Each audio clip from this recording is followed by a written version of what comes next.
The story starts way up in the Caucasian mountains, where we met with some people on the other side who taught us a story about the chosen people. We mimicked the story, but the story really wasn't about us, it was about them. So we came down the hill and repeated the story to the people who would hear it, and as long as the real one didn't come across the mountain, no one ever knew the difference. In fact, we were known then as the Khazarians.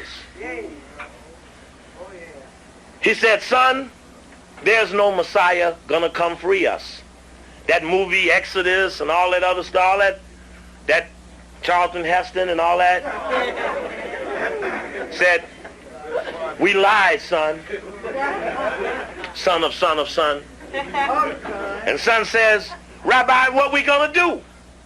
Rabbi says, well, we're gonna shift our strategy and we're gonna no longer wait on a Messiah. We're gonna go out and get some of these damn politicians to recognize us as the chosen people. You just hold on. Our man Rothschild got a deal working with Rhodes where he's going to get his buddy Lord Balfour to declare that the British government would not look unfavorably upon us finding a state in a land where people already live. He said, well, what's the state called? I said, well, we're still debating it. We know if we're chosen, we need to be in Uganda, but I think we may pull up short and come over here to this other area we'll rename the Middle East, and this is Palestine, they call it now.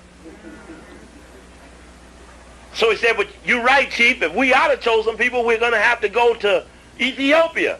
He said, you know, we won't last long there now, but somewhere around 93, we'll get control of Ethiopia after we pull out all the so-called Falashas and take them to another land. Then we'll move in and starve the population and take control of that country first. Yeah. I said it, brother. That's the truth. That's the core truth. So in 1948, the Balfour Agreement, they moved all these Jews, now known as Israelis, and David Ben-Gurion, as the Zionist, made a declaration on that day in 1948, and then immediately Egypt comes in and Lebanon and Syria starts to fight against these people. And then the United States came in and brokers a truce with these people right here.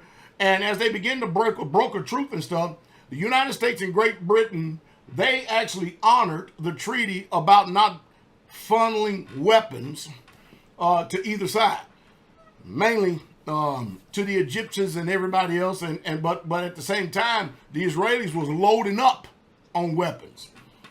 Next thing you know, they brokered the truth. They're fighting against Egypt, Lebanon, Syria, and all these other countries. And let me say this too.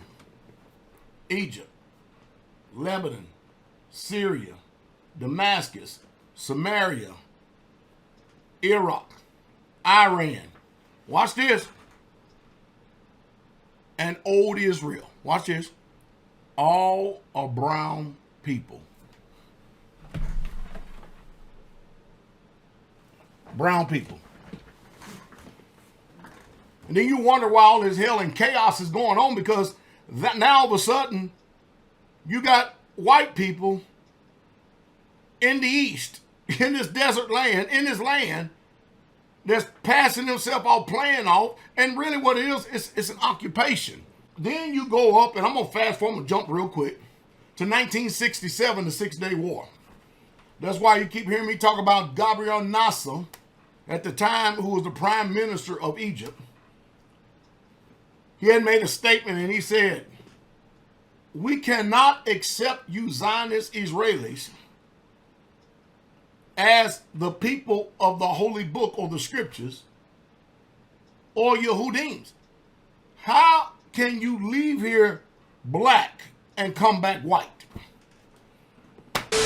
They gonna drive out the black element to make the galaxy quote unquote safe for white folks. And Jedi's the most insulting installment, because Vader's beautiful black visage is sullied when he pulls off his mask to reveal a feeble, crusty old white man. They trying to tell us that deep inside we all wants to be white.